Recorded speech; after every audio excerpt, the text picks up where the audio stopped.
राघव चड्ढा समेत 7 सांसदों ने आप और अरविंद केजरीवाल का साथ छोड़ने के तुरंत बाद अपना बीजेपी में विलय कर दिया।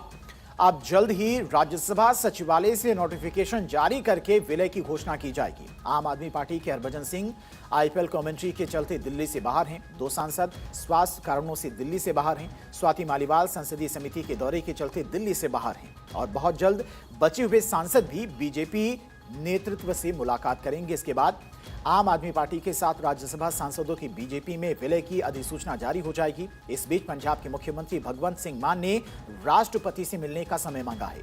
मुख्यमंत्री इस मुलाकात के दौरान सांसदों के दल बदल से जुड़े सबूतों को राष्ट्रपति के सामने रखेंगे और इन सांसदों को राज्यसभा से वापस बुलाने यानी कि रिकॉल के संवैधानिक प्रावधानों पर चर्चा करेंगे। आधिकारिक सूत्रों के अनुसार मुख्यमंत्री कार्यालय ने राष्ट्रपति से मुख्यमंत्री और उनके साथ पार्टी विधायकों के प्रतिनिधि मंडल के लिए समय मांगा है। तर्क यह है कि चूंकि राज्यसभा सांसद प्रदेश के विधायकों द्वारा चुने जाते हैं, इसके लिए उनके दल बदल पर विधायकों का पक्ष सुना जाना जरूरी है। बीजेपी में शामिल होने वाले 7 सांसदों में से 6 पंजाब से हैं। राघव चड्ढा, संदीप पाठक, अशोक मित्तल, हरभजन सिंह, राजेंद्र गुप्ता और विक्रमजीत सिंह साहनी। सिर्फ स्वाति मालीवाल दिल्ली का प्रतिनिधित्व करती हैं। राजेंद्र गुप्ता पिछले साल निर्विरोध चुने गए थे, जबकि अन्य 5 2022 में निर्वाचित हुए थे। इन 7 के आप छोड़ने के बाद सियासत तेज हो गई है। मैं आम आदमी पार्टी का नहीं हूं, लेकिन मैं इस सवाल को थोड़ा बदल के कहूं, यह झटका किसी पॉलिटिकल पार्टी को नहीं लगता है। जब ऐसा होता है, यह झटका लोकतंत्र को लगता है। शायद आज हमारे मीडिया के भी साथी, कई और पॉलिटिकल लोग, कमेंटेटर नहीं समझ पा रहे हो। ऐसे झटके, ये कार्यशैली, ये कार्य व्यवहार अंततः लोकतंत्र को चोट पहुंचाते हैं। क्या हम चाइना के मॉडल पे अपनी पूरी जो हमारा डेमोक्रेसी का मॉडल है उस पे ले जा रहे हैं? 1 नेशन 1 इलेक्शन सुन रहे थे। कहीं ऐसा तो नहीं है कि 1 nation and 1 party, whether there is election और नॉट, दैट इज इमैटीरियल। मैं उसके लिए ज्यादा चिंतित हूं। मेरे को तो बहुत ही नकारात्मक चरित्र के वर्णन की बात समझ में आती। तो ऐसे व्यक्ति तो जितने जल्दी हट जाएं या हटा दिए जाएं उतना अच्छा है। इंडिया अगेंस्ट करप्शन के नाम पर जो मूवमेंट शुरू हुई थी और जो लोग उस समय चले थे, वो सभी लोग भ्रष्टाचारी, नुसिखिया, नालायक, लूट खसूट वाला चेहरा देखकर लगातार आम आदमी पार्टी छोड़ रहे हैं। ये कोई नई बात नहीं है। मैं उनसे पूछना चाहता हूं, किरण बेदी आपके साथ धरने पे बैठी थी, वो छोड़ गई। अन्ना हजारे साहब ने आपकी पीठ से हाथ उठा लिया। कुमार विश्वास छोड़ गए, आशुतोष छोड़ गए। एक लंबी श्रृंखला है। 7 सांसदों के शामिल होने के बाद सिसोदिया ने केजरीवाल से मुलाकात की।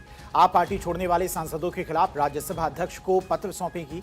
इसके अलावा पार्टी ने अब नई रणनीति पर काम शुरू कर दिया है। पार्टी नेताओं के बीच में स्थिति को लेकर विचार विमर्श जारी है। कल देर रात गुजरात दौरे से लौटने के बाद पार्टी के वरिष्ठ नेता मनीष सिसोदिया ने पार्टी संयोजक अरविंद केजरीवाल से उनके आवास पर मुलाकात की। इस मामले में कानूनी विशेषज्ञों की राय बटी हुई है। संविधान की 10वीं अनुसूची यानी कि दल बदल विरोधी कानून के अनुसार अगर किसी पार्टी के 2/3 सांसद एक साथ किसी अन्य दल में विलय करते हैं तो उनकी सदस्यता रद्द नहीं होती है। आपके कुल 10 राज्यसभा सांसदों में से 7 का बीजेपी में जाना 70% इस तकनीकी मापदंड को पूरा करता है और ऐसे में दल बदल कानून के तहत उन्हें अयोग्य ठहराना मुश्किल हो सकता है। लेकिन आपने इस बार ठान लिया है कि इनके खिलाफ कोई भी अगर कोर्ट जाना पड़ा तो कोर्ट भी जाएंगे और इसीलिए पार्टी अब रिकॉल यानी कि वापस बुलाने के संवैधानिक अधिकार की बात कर रही है। हालांकि भारतीय संविधान में वर्तमान में निर्वाचित सांसदों या विधायकों को वापस बुलाने का कोई स्पष्ट प्रावधान नहीं है। मुख्यमंत्री भगवंत मान का प्रयास इन मामलों में एक नया कानूनी नजीर पेश करने का है। इस बीच पार्टी के भीतर से इन सांसदों के हस्ताक्षरों को लेकर भी सवाल उठाए जा रहे हैं। अगर भविष्य में कोई कानूनी चुनौती दी जाती है तो यह मामला सुप्रीम कोर्ट तक भी जा सकता है। आपकी मुख्य राष्ट्रीय प्रवक्ता प्रियंका कक्कड़ ने भी बीजेपी में शामिल होते हुए 7 सांसदों पर जमकर हमला बोला। उन्होंने कहा कि ये 7 सांसद नहीं बल्कि 7 गद्दार हैं, जिन्हें आम आदमी पार्टी ने पंजाब की जनता के मुद्दे को उठाने के लिए राज्यसभा भेजा था। इन गद्दारों ने उस पार्टी को छोड़कर उस पार्टी का दामन थाम लिया जिसके खिलाफ हमारी लड़ाई थी। जो आम आदमी पार्टी के सुप्रीमो हैं, उनकी लीडरशिप पे बहुत बड़ा प्रश्न खड़ा हुआ है। पार्टी वो किस प्रकार से चलाते हैं, उनकी कार्यपद्धति क्या है, ये सवालों के घेरे में है।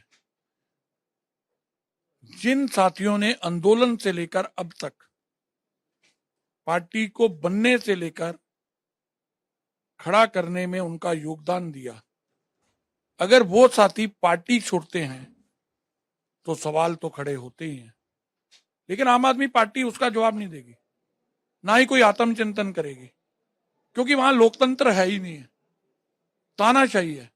और कोई भी स्वाभिमानी व्यक्ति कब तक तानाशाही सहेगा?